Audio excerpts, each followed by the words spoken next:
이미 몇 차례 제가 말씀드린 적이 있는데요. 저는 예수 믿지 않는 가정에서 태어나서 어린 시절 4살 때 큰어머니의 손을 잡고 이제 교회에 출석하고 신앙생활을 시작했습니다. 예수 믿지 않는 부모님 밑에서 신앙생활을 하다 보니까 성장하면서 이런 점들이 아쉬웠어요. 어떤 점인가?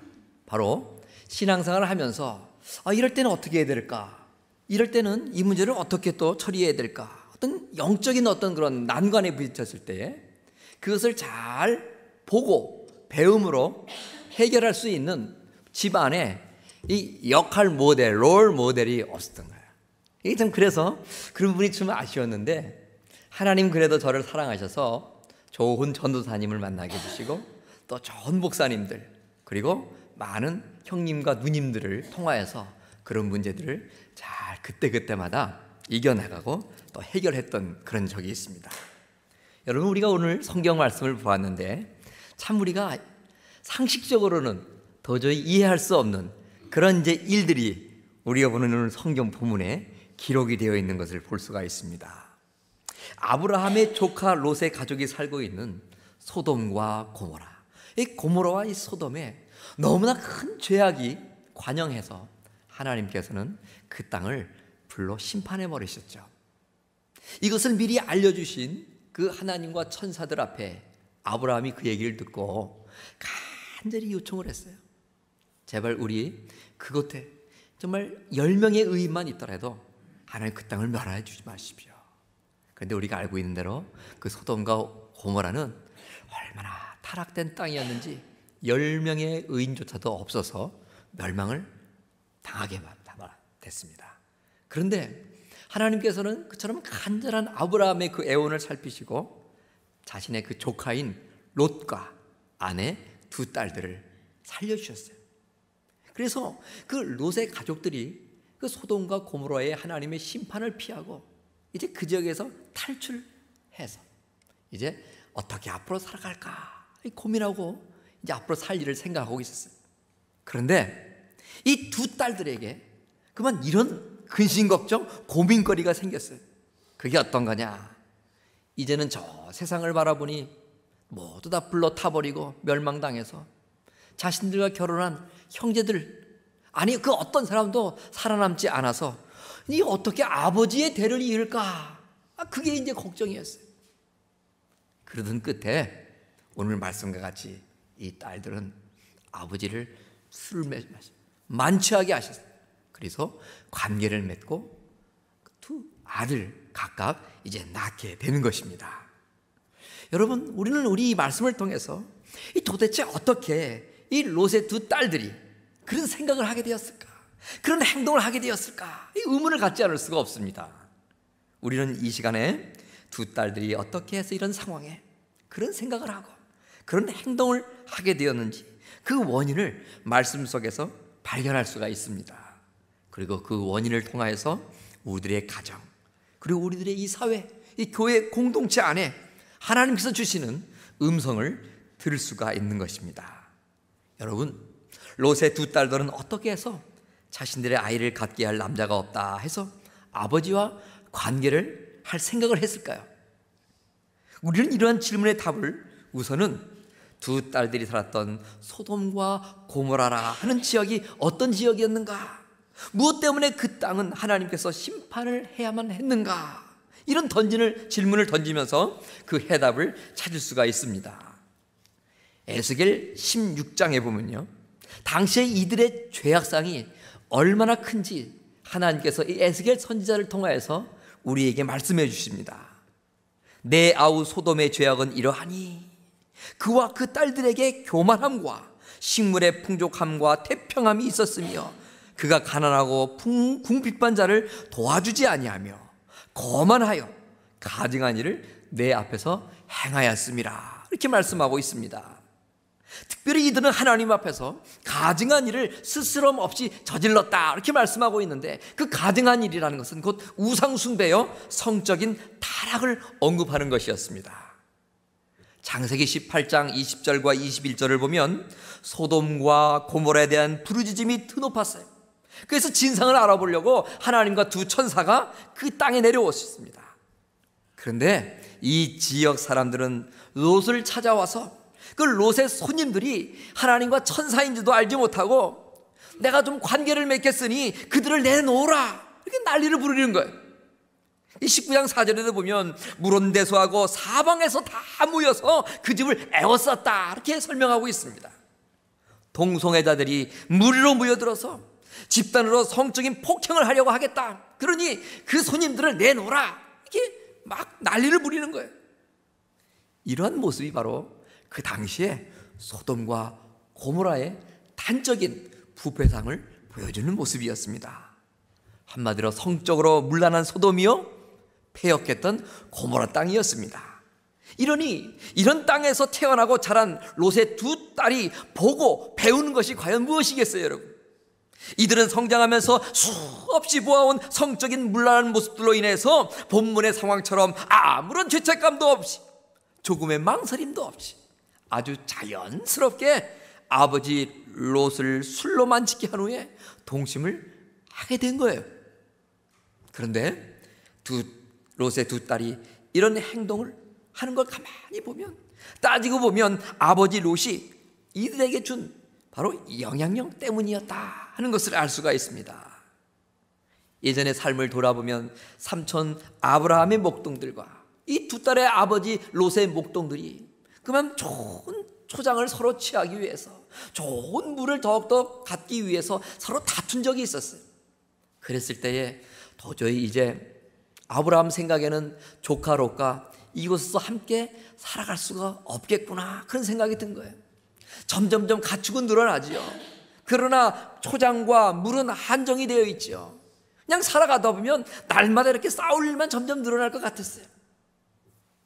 삼촌인 아브라함이 어느 날 조카인 롯에게 우리는 이제 떠나야 되겠다, 헤어져야겠으니 네가 먼저 어디를 갈지를 정하라, 네가 동하면 나는 서하겠다, 이렇게 제의를 했죠.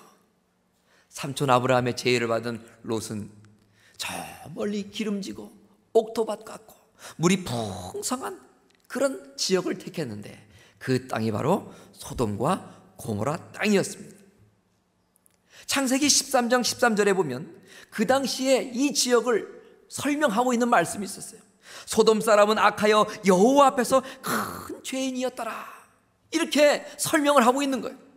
그래서 이미 그 지역을 선택하기 이전에 롯, 아브라함도 그 지역이 얼마나 사람들이 하나님 앞에 죄를 짓고 살아가는지 다 알고 있었던 터였어요.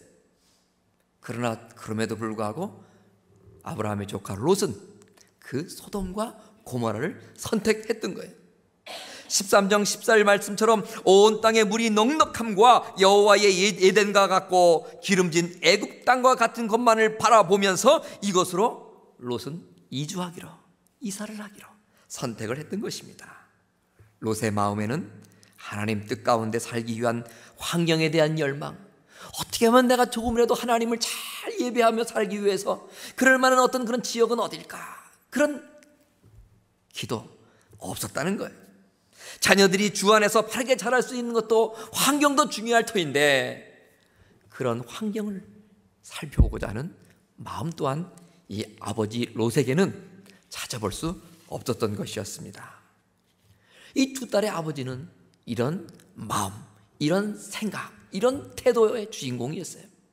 그러면 과연 이 두 딸의 어머니는 어떤 사람이었겠습니까?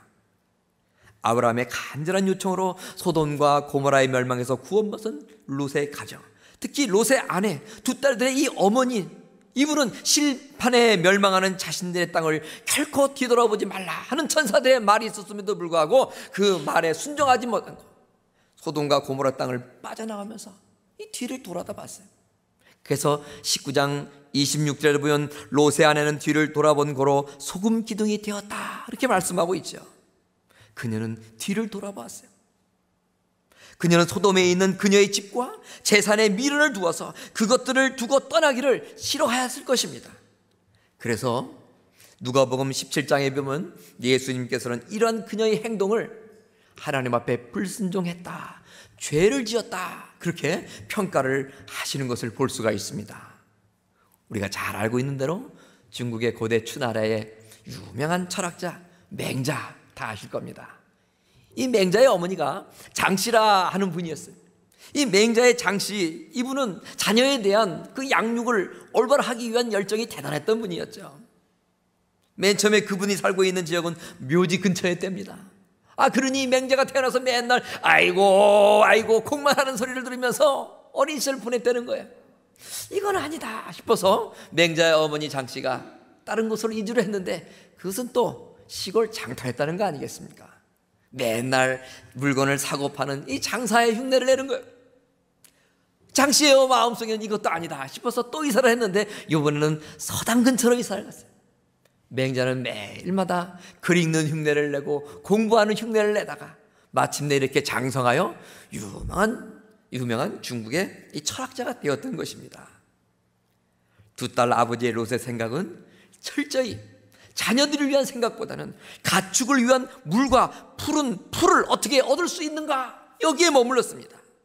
두 딸의 어머니의 생각에는 세상이 멸망당하는 마지막 순간까지도 세상의 부귀와 영화에 대한 미련을 떨쳐버리지 못했습니다. 한마디로 롯의 두 딸이 행했던 이 페르나적인 행동은 바로 이들의 아버지와 어머니의 삶 속에서 보여줬던 그 본보기의 영향력으로 인한 결과였던 것입니다. 자녀들을 위한 이들의 생각이나 행동, 본이 될 만한 역할은 성경 어디에서도 찾아볼 수 없었어요. 오히려 이렇게 해서는 안 되는데 하는 그런 생각, 이렇게 해서는 안 되는데 하는 그런 행동만을 자녀들에게 보여주고, 그런 환경을 택함으로 말미암아 이 두 딸은 이렇게 사람으로서는 할 수 없는 그런 행동들을 서슴지 않고 하게 된 것입니다. 이 시대에 많은 분들이 지도력의 부재다, 리더십의 부재다, 이렇게 말씀들을 합니다. 여러분, 지도력이 무엇입니까? 리더십이 무엇입니까? 리더십이란, 지도력이란 말은 올바른 영향력을 행사하는 겁니다. 올바른 영향력을 행사한다는 것도 무엇입니까? 올바른 본을 행동으로 보여주는 것입니다. 존 맥스웰이라는 유명한 우리 크리스찬 리더십 전문 목사님이 계십니다. 그분이 이 영향력, 인플루언스라는 이 책을 썼는데, 그 책에 보면은 이 지도력을 발휘하는, 리더십을 발휘하는 몇 개의 단계들이 있다고 얘기합니다. 그 단계 가운데 하나는 바로 멘토링이라는 그런 모습. 멘토링은 무엇입니까? 그 내담자, 누군가를 도와주고 도움을 필요하는 사람들에게 가까이 다가가서 자신의 온갖 열정을 쏟으면서 이건 이렇게 해야 된다, 저건 저렇게 해야 된다 지도하고 그들의 잘못된 모습들을 바로잡아주는 그 역할이 바로 멘토인 거예요. 또 한 가지의 그런 좋은 리더십의 단계가 있습니다. 그것은 바로 좋은 동기부여를 할 수 있어야 된다는 것이죠. 아무리 공부를 싫어하는 애들도요, 올바른 동기를 부여해주면 그 동기 때문에 열심히 공부를 하게 되는 거예요. 또 한 가지가 있습니다. 그것은 바로 리더십의 꽃이요 리더십의 베이직이라 이렇게도 말하는 것인데, 그것은 바로 좋은 건강한 역할 모델이 되어주는 것입니다. 사람들은 눈으로 보는 것에 가장 강력한 영향을 받기 때문인 것입니다. 마태복음 28장 19절 20절을 보면 우리가 잘 알고 있는 대로 이제 하늘나라에 오르시는 예수님께서 그를 지켜보는 제자들과 많은 무리들에게 지상 대명령이라 우리가 이렇게 명명하는 귀한 마지막 유언과 같은 그런 귀한 말씀을 전해주십니다. 그러므로 너희는 가서 모든 족속으로 제자를 삼아 아버지와 아들과 성령의 이름으로 세례를 주고 내가 너희에게 분부한 모든 것을 가르쳐 지키게 하라. 볼지어다 내가 세상 끝날까지 너희와 항상 함께 있으리라. 이렇게 말씀하셨어요. 이 말씀의 요지는 한마디로 말하면 제자를 삼아라. 영어 성경에 보면 사무라를 make, 제자를 만들라 그렇게 말씀하고 있어요. 이 제자를 만들기 위해서 어떻게 해야 됩니까? 불신자들에게 가야 한다는 것입니다. 그리고 그들에게 세례를 주라, 구원받게 해줘야 된다는 것입니다. 그리고 끝으로 가르쳐서 지키게 해야 한다는 것입니다. 근데 여러분, 이 말씀 가운데 가르쳐 지키게 하라, 이 말씀 우리가 좀 더 깊이 생각해 보겠습니다. 우리는 보통 가르친다 하면 어떤 지식적인 전달 방법으로서의 가르침, 이거 먼저 생각하기가 쉽습니다. 제자 훈련 하면요, 성경 공부 위주의 훈련만을 먼저 생각하기가 쉽다 이 말입니다. 그러나 이 말씀에서 하시는 가르침이란 지식적인 전달의 가르침보다는 삶으로 직접 행동으로 보여주는 가르침을 말하는 것입니다. 올바른 본이 되어주라는 것이죠. 바른 모델이 되어주라는 말씀입니다. 건강한 역할 모델이 되어야 된다는 것입니다. 마가복음 3장에도 보면 예수님께서 산을 오르셔서 많은 사람들을 부르시고 그 중에서 12명의 제자들을 뽑으셨어요. 그러면서 계속해서 12명의 제자를 뽑으신 이유, 목적을 설명하고 계십니다. 이는 자기와 함께 있게 하시고 또 보내사 전도도 하며 귀신을 내어쫓는 권세도 있게 하려 하심이다. 예수님께서는 제자들을 전도도 하게 하시고 귀신을 쫓는 권세도 부여하시기 위해서 취하신 행동이 있습니다. 그것이 무엇일까요? 자기와 함께 있게 하시고, 자기와 함께 있게 하시고, 제자들을 그냥 일주일에 한 번씩 불러서 잠깐 만났다 헤어지는 것이 아니라 늘 제자들과 함께 있게 하셨다는 거예요. 제자들과 함께 사셨다는 거예요. 그래서 어떻게 합니까? 성경 말씀도 가르치셨겠지만 무엇보다도 함께 사시면서 예수님이 친히 이럴 땐 이렇게 하는 거다 하고 행동으로 보여주셨어요. 때로는 이쪽 지역 가가지고 많은 사람들에게 복음을 전하는 것을 제자들에게 가르쳐 주셨어요. 친히 몸으로 행동으로 본을 보여주셨어요. 때로는 귀신 들린 사람 예수 이름으로 명한으로 하면서 물리치시면서 귀신을 쫓는 놀라운 사역들도 친히 예수님이 제자들에게 본으로 보여주셨다는 거예요.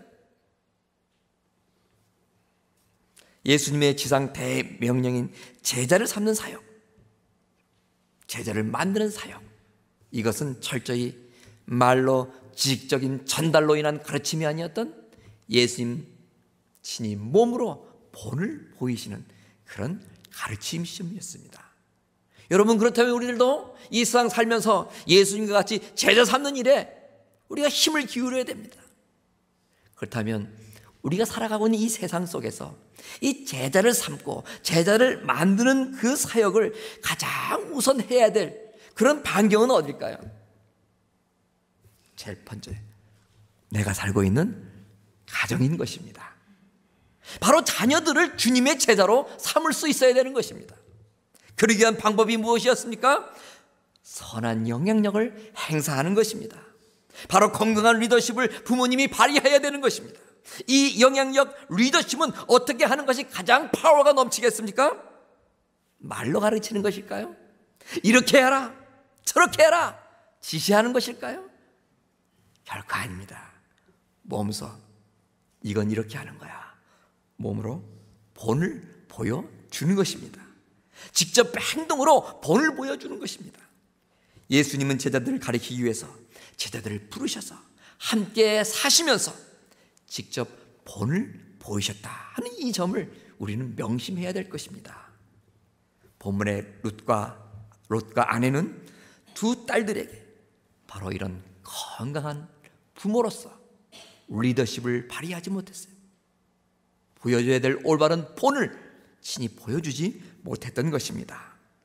모든 일을 하나님의 뜻대로 생각하고 말하고 행동하는 건강한 역할 모델로서의 부모님이 되어주지 못했다는 것입니다.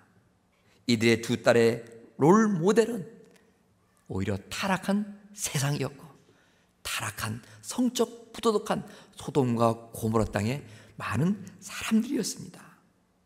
롯과 아내는 딸들과 함께 사면서 올바른 영향력, 본을 보여주지 못했습니다.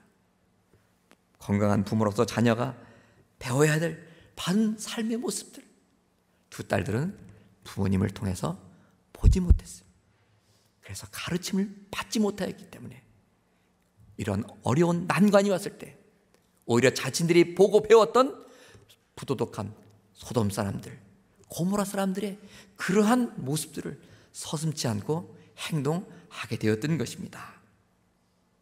우리가 제자를 삼아야 되는 또 한 것이 있습니다. 어딜까요? 사회, 직장, 학교, 사업장, 여러 가지 이야기할 수 있죠. 그러나 그것 가운데 한 군데가 있는데 그것은 바로 지금 우리가 유하고 있는 이 교회 공동체에 있는 것입니다.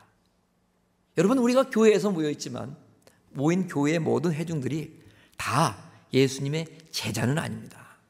신약 성경에도 예수님의 제자들을 많은 사람들이 따라다녔어요. 그 가운데 제자들도 있었지만 많은 무리들도 있었습니다. 오늘 우리들이 교회에 모이면 믿음이 탁월한 분도 계시고 그렇지 못한 초신자, 아직 믿음이 영적으로 여린 분들도 계시는 것입니다. 그래서 이 교회 공동체에선 믿음이 좋은 교우들이 그렇지 못한 교우들에게 가르쳐 지키게 할 수 있는, 그래서 정말 주님의 말씀대로 살아갈 수 있는 제자를 삼는 그러한 역할이 책임이요 의무인 것입니다. 그러면 믿음이 좋은 사람들이 그렇지 못한 연약한 성도들에게 어떻게 가르쳐 지키게 할 수 있을까요? 그것은 바로 리더십을 발휘할 수 있을 때 가능한 것입니다. 좋은 영향력을 행사할 수 있을 때에 그 리더십 영향력으로 말미암아 믿음이 연약한 자들도 함께 성장할 수 있게 되는 것입니다. 그러면 어떻게 믿음이 약한 교우들을 예수님의 제자가 될 수 있게 할 수 있을까요? 가르쳐야 하는 것이죠. 그래서 예수님 말씀을 지키게 해야 됩니다. 그러면 어떻게 가르칩니까? 성경 공부를 해야 되나요? 물론 성경 공부도 중요하죠. 말씀도 배워야 합니다. 그런데 이 부분과 함께 중요한 것 한 가지가 있어요. 그것은 바로 올바른 신앙인다운 본을 보여주어야 한다는 것입니다. 교회가 사랑이 가득하기를 원한다면 내가 몸소 예수 그리스도께서 말씀하신 우리를 죽기까지 사랑하신 그 사랑을 말로가 아닌 삶으로 본을 보여주어야 된다는 것입니다. 그래야 사랑이 없는 사람이 우리가 해야 될 사랑은 저런 거구나 하고 보고 배우게 되는 것입니다. 이것이 바로 가르쳐 지키게 하라는 것이죠. 공경을 받았기를 원하는 분이 계시면 오히려 많은 사람들에게 공경하고 섬길 수 있어야 되는 것입니다. 섬기는 교우가 많은 교회 공동체가 되려면 어떻게 해야 됩니까? 많은 믿음의 중진들이 먼저 섬김의 모습을 보일 수 있어야 됩니다. 가장 강력한 가르침의 방법이 무엇이라고 했어요? 말 아닙니다. 행동입니다. 본으로 보여주는 것입니다. 리더십은 그래서 무엇입니까? 행동으로, 본으로 보여주는 것입니다. 마태복음 20장 28절을 보면 인자가 온 것은 섬김을 받으려 함이 아니라 섬기려 하고 도리어 많은 사람들을 위하여서 자기의 목숨을 대속물로 내어주시기 위하셔다 하고 예수님께서 이 땅에 오신 목적을 말씀하셨어요. 이걸 커다랗게 한 가지 요약해서 말씀하신다면 예수님이 이 땅에 바로 섬기려 오신 거예요. 예수님께서는 이 땅의 지상의 많은 공동체가 바로 섬김의 공동체가 되기를 원하셨습니다. 그래서 예수님은 섬겨라, 섬겨라 말로만 외치지 않으셨어요. 친히 예수님 자신이 많은 사람들을 섬겨주셨던 것입니다. 예수님께서는 그러한 지상의 많은 섬김의 공동체가 되기 위해서 친히 섬김의 삶을 다하셨던 것입니다. 우리는 기억해야 됩니다. 때로는 우리가 성경 지식이 많은 사람 우러러보고 놀라기도 합니다. 어떻게 그럴 수 있냐? 그러나 사랑하고 섬기는 사람 보면 존경을 하게 됩니다. 많이 아는 사람 지시하고 책망하기 쉽습니다. 그러다 보면 사람들이 그 밑에 다가오기를 못합니다. 두려워하고 경계합니다. 그러나 섬기는 사람 앞에는 항상 사람들이 다가오기를 원합니다. 그 안에 머물기를 원합니다. 그분의 사랑을 함께 느끼고 나도 저런 사람이 되기를 원한다. 본받게 되는 것입니다. 예전에 초등학교 선생님으로 20대 중반에서부터 60대 중반까지 40년 이상 근무하시다가 퇴직하신 권사님 한 분 제가 아시는 분이 있어요. 그분하고 이런저런 얘기를 하다가 퇴직하실 때 가장 교사 생활 하시면서 40년 이상 정말 기억에 남는 일 보세요. 얘기하면 이런저런 얘기 해주셨어요. 힘든 일도 많으셨죠. 뭐가 제일 힘드셨어요? 그러면 소위 학교의 학생들, 문제 일으키는 아이들, 그 아이들 하고 정말 그 과정을 지내는 과정 속에 겪게 되는 그 가정의 모습들을 보면서 선생님 너무나 많은 가슴을 아리를 하게 되는 경우들이 있었다는 거예요. 그러면서 이분이 하시는 말이 세상에 많은 사람들이 공부 안 하고 말썽 일으키는 학생들, 소위 문제 아이, 문제 학상 이렇게 부른다고 그러죠. 이 선생님 말씀하시기를 제가 겪어본 학생들 가운데 40년 이상 지내보면서 겪어본 학생 가운데 문제 아이 한 명도 없었다는 거예요. 문제 학생 한 명도 없었다는 거예요. 문제 학생이 있었던 것이 아니었어요. 문제 아이가 있었던 것이 아니었어요. 오히려 문제가 있다면 세상에서는 그들을 향해서 문제 학생이라 했지만 오히려 그 뒤에 있는 아버지가 문제 아이였고 어머니가 문제 아이였다는 거예요. 오늘 롯을 보세요. 두 딸, 성경적으로 보면 문제 있는 처녀들이었습니다. 그러나 좀 더 우리가 깊이 살펴보면 오히려 롯의 두 딸이 문제 있었던 여자들이 아니라 그의 아버지 롯이 문제 있는 아버지였어요. 오히려 그 어머니가 문제 있는 어머니였습니다. 얼마 전부터 저는 교우들에게 이런저런 얘기를 들으면서 굉장히 기분이 좋은 일들을 이렇게 듣게 돼요. 그 가운데 몇 가지를 소개하면요, 옛날에는 잘 알지도 못하고 어떤 특정한 교우들 오해하고 멀리 했는데 알고 보니까 괜한 나의 생각이었고 그게 다 오해였더라. 하나님 앞에 뉘우치고 그분에게 전화도 하고 또 찾아도 가고 자꾸 교제를 하고 있습니다. 그런 얘기 듣는 거예요. 어떤 분은 목사님, 우리 부부가 얼마 전부터 말씀 생명의 삶을 보면서 묵상하면서 나는 이렇게 살아야겠다, 오늘 말씀을 통해서 난 이런 은혜를 나눴다 하는 이 말씀 묵상에 대한 서로 나눔이 우리 사이에 이제 시작됐어요. 또 어떤 분은요, 우리 남편이 지난번에 있었던 목사님 설교를 가만히 기억하면서 내 삶을 다시 돌아보고 또 이렇게 해야겠다, 그 말씀 받은 은혜를 서로 나누는 것을 목사님 남편을 통해서 들었어요. 목사님, 저는 얼마 전에 처음으로 복음을 전해왔어요. 사랑하는 가까운 친구가 힘들고 어려운 일을 만나서 고민하고 있을 때 너무나 완악해서 도저히 예수 믿는 사람 얘기 들을 것 같지 않은 친구였음에도 불구하고 전하였지만 30분 이상을 내가 만난 예수, 내가 읽은 복음을 전했노라고. 여러분, 목회자는요, 이런 얘기 들을 때 가슴이 제일 감격하는 거예요. 막 뛰는 거예요. 이런 얘기를 들으니까 얼마나 그냥 가슴이 그냥 기쁘면서 흥분하는지요. 그 얘기 들을 때마다 쏟았던 닭살이 지금도 막 이렇게 막 솟네.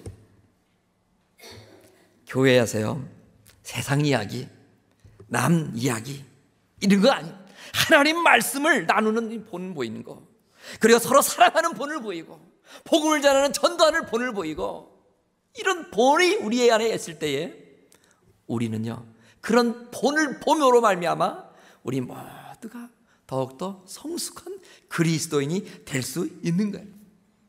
말로는 되지 않습니다. 본을 보여야 됩니다. 아무리 사랑해야 된다고 말로 외쳐보세요. 내가 먼저 사랑의 본을 보여야 되죠.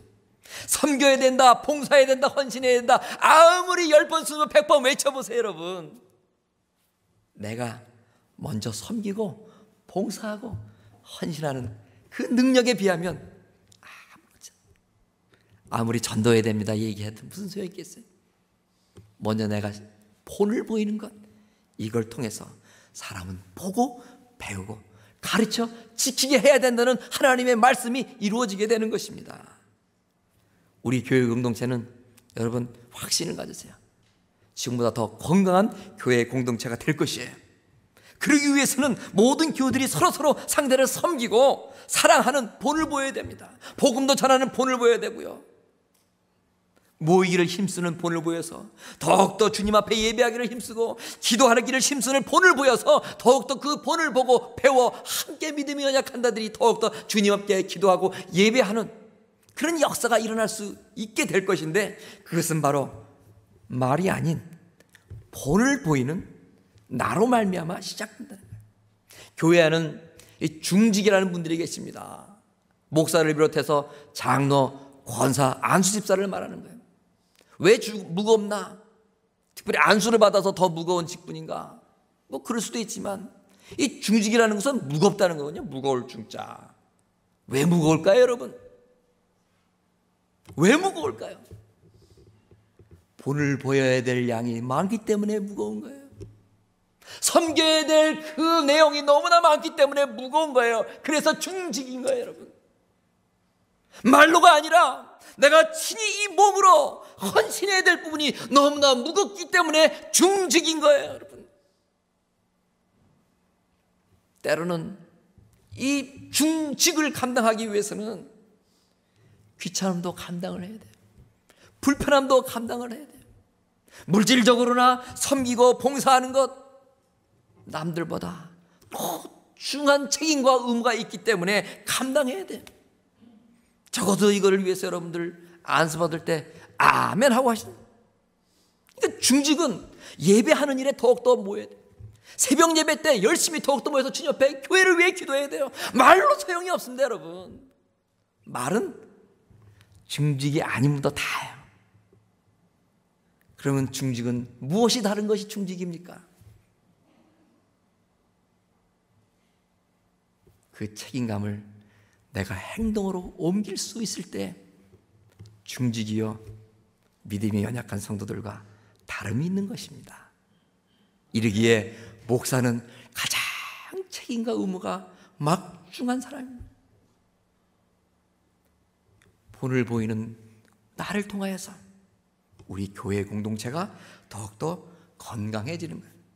이렇다 저렇다 매번 말해야 소용이 없습니다. 본을 보여야 되는 거예요. 올바른 영향력을 발휘할 수 있어야 됩니다. 우리가 이런 본을 보이게 될 때에 교회 안에 그렇지 못한 교우들도 소리 없이 변하게 되는 것입니다. 왜 그렇습니까?